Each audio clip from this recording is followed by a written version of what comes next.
ಎಲ್ಲರಿಗೂ ನಮಸ್ತೆ. Welcome back to my channel. ಇಂದಿನ ರೀಡಿಂಗ್ ಅಲ್ಲಿ ನಿಮ್ಮ person third party connection or ನಿಮ್ಮ ರಿಲೇಶನ್ಶಿಪ್ ಅಲ್ಲಿ ಥರ್ಡ್ ಪರ್ಸನ್ ಇನ್ವಾಲ್ವ್ಮೆಂಟ್ ಇದೆಯಾ ಅಂತ ನೋಡೋಣ. ಸೊ ನಾನು ಇಲ್ಲಿ ಫಸ್ಟ್ಗೆ ಇಲ್ಲಿ 3 ಸೆಟ್ಸ್ ನೋಡ್ತಾ ಇರ್ಬೋದು. ನೀವು 3 ಡೆಕ್ಸ್ ನ ಯೂಸ್ ಮಾಡ್ತಾ ಇದ್ದೀನಿ. ಮೊದಲಿಗೆ ಎಸ್ ಆರ್ ನೋ ಅಂತ ಚೆಕ್ ಮಾಡೋಣ. ಅದ್ರ ಜೊತೆಗೆ ನಿಮ್ಮ partner current energy, current situation energy, feelings ಏನಿದೆ ಅಂತ ತಿಳಿಯೋಣ. ಅದ್ರ ಜೊತೆ ಅವರ ಆಕ್ಷನ್ಸ್ ನಿಮ್ಮ ಜೊತೆ ಏನಾಗಿದೆ ಅಂತ ಕೂಡ ತಿಳ್ಕೊಳ್ಳೋಣ. ಇನ್ ಕೇಸ್ ನೀವು ಅವರಿಗೆ ವೇಟ್ ಮಾಡ್ತಾ ಇದ್ರೆ ಯಾವ ಟೈಮ್ ನಿಮಗೆ ಅವರು ರೀಕನೆಕ್ಟ್ ಆಗ್ತಾರೆ ಚಾನ್ಸಸ್ ಇದೆ ಅಂತ ಟೈಮ್ ಕಾರ್ಡಿಂದ ಮೂಲಕ ನಾವು ಆನ್ಸರ್ಸ್ನ ತಿಳ್ಕೊಳ್ಳೋಣ. ಸೊ ಇಲ್ಲಿ ಫ್ರೆಂಡ್ಸ್, ಸೊ ಥರ್ಡ್ ಪಾರ್ಟಿ ಅಂದಿದ ತಕ್ಷಣ ಅವರು ಯಾವುದು ಥರ್ಡ್ ಪರ್ಸನ್ ಜೊತೆ ನಿಮ್ಮ ರಿಲೇಶನ್ಶಿಪ್ನ ಬಿಟ್ಟು ಇನ್ನೊಂದು ರಿಲೇಶನ್ಶಿಪ್ಗೆ ಹೋಗಿದ್ದಾರೆ ಅಂತ ಕೂಡ ನಾವು ಹೇಳೋದಕ್ಕಾಗಲ್ಲ. ಸೊ ಆರ್ ಎಲ್ಸ್ ಲೈಕ್ ನಿಮ್ಮ ಕನೆಕ್ಷನ್ಗೆ ಬೇಡ ಅಂತ ಅಂದ್ಬಿಟ್ಟು ಫ್ಯಾಮಿಲಿ ಕಡೆಯಿಂದನೂ ಒಂದು ಪ್ರೆಷರ್ ಆಗಿ ಥರ್ಡ್ ಪರ್ಸನ್ ಇನ್ವಾಲ್ವ್ಮೆಂಟ್ ಆ ಥರ ಕೂಡ ಇರ್ಬೋದು.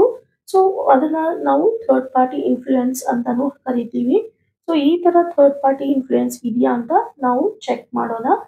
ಸೊ ಏನಾಗುತ್ತೆ ಅಂತ ಇಲ್ಲಿ ಇನ್ ಡೀಟೇಲ್ ಆಗಿ ನೀವು ನೋಡ್ಬೋದು. ಈ ಒಂದು ರೀಡಿಂಗ್ ನಿಮಗೆ ಒಂದು ಕ್ಲಾರಿಟಿ, ಒಂದು ಹೋಪ್ ಖಂಡಿತ ಸಿಗುತ್ತೆ. ಸೊ ನಿಮ್ಮ ಮತ್ತು ನಿಮ್ಮ ಪಾರ್ಟ್ನರ್ ನೇಮ್ನ 3 ಟೈಮ್ಸ್ ಮನಸ್ಸಲ್ಲಿ ಹೇಳ್ಕೊಂಡು ಈ ವಿಡಿಯೋನ ನೋಡೋದಕ್ಕೆ ಸ್ಟಾರ್ಟ್ ಮಾಡಿ. ನಾನಿಲ್ಲಿ 2 ಕಾರ್ಡ್ಸ್ನ ಪಿಕ್ ಮಾಡ್ತೀನಿ. ಸೊ 2 ಕಾರ್ಡ್ಸಲ್ಲಿ ಎಸ್ ಆರ್ ನೋ ಏನು ಬರುತ್ತೆ ಅಂತ ನೋಡೋಣ. ಓಕೆ, ಇಲ್ಲಿ 2 ಕಾರ್ಡ್ಸ್ ಪಿಕ್ ಮಾಡಿದ್ದೀನಿ. Let's see. Okay, it's N S card. Answer S ಅಂತ ಬರ್ತಾ ಇದೆ.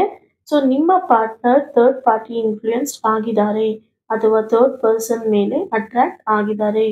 ಅವರ ಇವಾಗ ಇರೋ ಸಿಚುವೇಶನ್ಸ್ ಅಲ್ಲಿ ನಿಮ್ಮ ರಿಲೇಶನ್ಶಿಪ್ ಅಲ್ಲಿ ನೀವು ಏನಾದರೂ ವ್ಯತ್ಯಾಸಗಳನ್ನು ನೋಡ್ತಾ ಇದ್ರೆ ಸೊ ಖಂಡಿತ ಅವರಿಗೆ ಒಂದು ಥರ್ಡ್ ಪಾರ್ಟಿ ಇನ್ಫ್ಲೂಯೆನ್ಸ್ ಖಂಡಿತ ಆಗಿದೆ, ಒಂದು ಪ್ರಭಾವ ಬೀರಿದ್ದಾರೆ. ಅವರ ಮಾತಾಗ್ಲಿ, ಅವರ ಡಿಸಿಷನ್ಸ್ ಆಗಲಿ, ಅವರು ನಿಮಗೆ ಸಮಯ ಕೊಡ್ತಾ ಇಲ್ಲ ಅಂತ ಅನ್ನೋದಾದ್ರೆ ಖಂಡಿತ ಥರ್ಡ್ ಪಾರ್ಟಿ ಅವರು ಇನ್ಫ್ಲೂಯೆನ್ಸ್ ಆಗಿದ್ದಾರೆ ಅಂತ ಟ್ಯಾರೋ ಗೈಡೆನ್ಸ್ ಮುಖಾಂತರ ನಾವು ತಿಳ್ಕೊಂಡಿದ್ದೀವಿ. ಸೊ ಇವಾಗ ಅವರ ಎನರ್ಜಿ ಹೇಗಿದೆ ಅನ್ನೋದನ್ನ ನಾವು ತಿಳ್ಕೊಳ್ಳೋಣ. ಸದ್ಯಕ್ಕೆ ನಿಮ್ಮ ಪಾರ್ಟ್ನರ್ ಎನರ್ಜಿ ಏನಾಗಿದೆ ಅಂತ ನೋಡೋಣ. ನಾನು ಇಲ್ಲಿ ಇವತ್ತು ಒಂದು ಕಾರ್ಡ್ನ ಪಿಕ್ ಮಾಡ್ತಾ ಇದ್ದೀನಿ ಅವರ ಎನರ್ಜಿ ಬಗ್ಗೆ. ನೋಡಿ, ನಾವು ಥರ್ಡ್ ಪಾರ್ಟಿ ಕನೆಕ್ಷನ್ ಬಗ್ಗೆ ನೋಡ್ತಾ ಇದ್ದೀವಿ. ಇಲ್ಲಿ ಕೂಡ ಅವರು ಜಗ್ಲಿಂಗ್ ಕಾರ್ಡೇ ಬರ್ತಾ ಇದೆ, 2 ಆಫ್ ಪೆಂಟಿಕಲ್ಸ್ ಬರ್ತಾ ಇದೆ.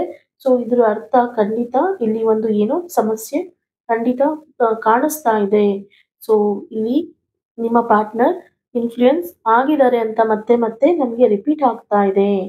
ಸೊ ನಿಮ್ಮ ಪಾರ್ಟ್ನರ್ ಯಾರದು ಸಂಬಂಧಗಳ ನಡುವೆ, 2 ಸಂಬಂಧಗಳ ನಡುವೆ ಕೂಡ ಜಂಜಾಟದಲ್ಲಿದ್ದಾರೆ.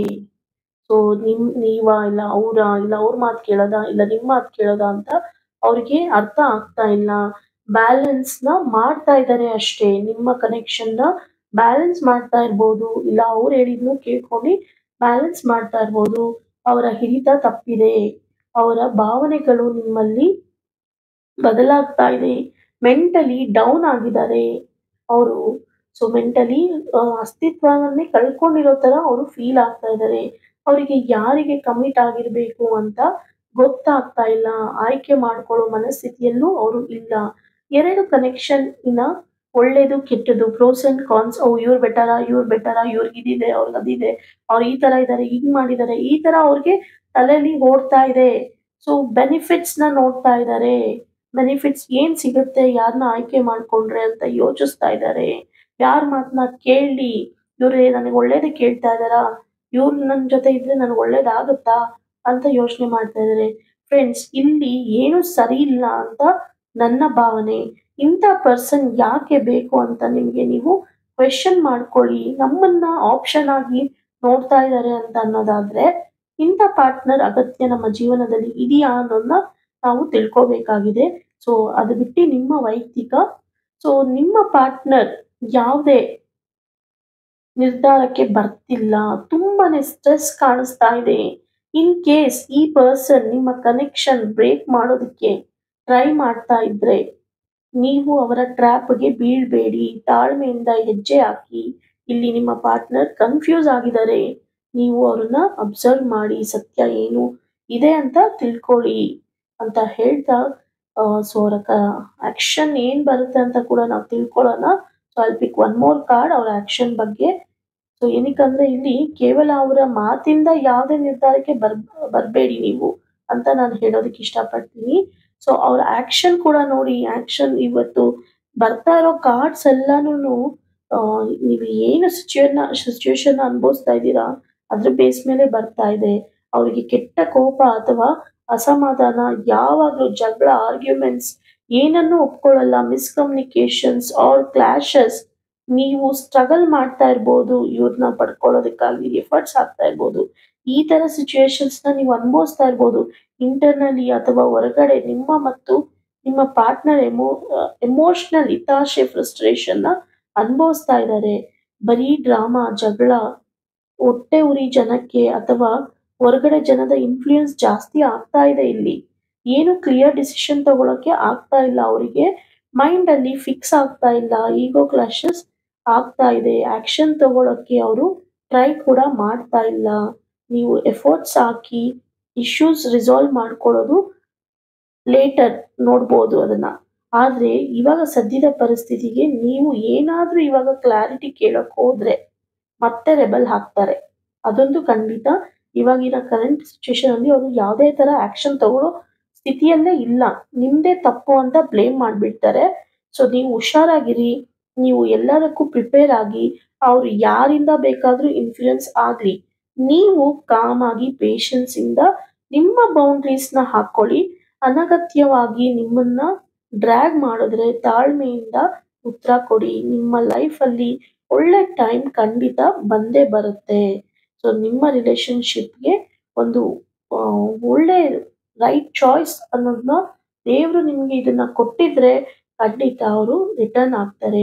ಬಿಕಾಸ್ ನಿಮ್ಮ ಒಳ್ಳೆತನದಿಂದ, ನಿಮ್ಮ ಒಳ್ಳೇದನ್ನ ನೋಡಿನೇ ಅವರು ರಿಲೇಶನ್ಶಿಪ್ ಅಲ್ಲಿ ಒಂದು ಕನೆಕ್ಷನ್ ನ ಬೆಳೆಸ್ಕೊಂಡಿರ್ತಾರೆ. ಈಗ ಸದ್ಯದ ಮಟ್ಟಿಗೆ ಅವರು ಬೇರೆಯವ್ರ ಮಾತನ್ನ ಕೇಳ್ತಾ ಇದ್ದಾರೆ, ಬೇರೆಯವರಿಂದ ಪ್ರಭಾವಿತರಾಗಿದ್ದಾರೆ, ಇನ್ಫ್ಲೂಯೆನ್ಸ್ ಆಗಿದ್ದಾರೆ ಅಂದ್ರೆ ಸ್ವಲ್ಪ ಟೈಮ್ ಕೊಡಿ. ಎಲ್ಲಾನು ರಿಯಲೈಸ್ ಆಗ್ಲಿ.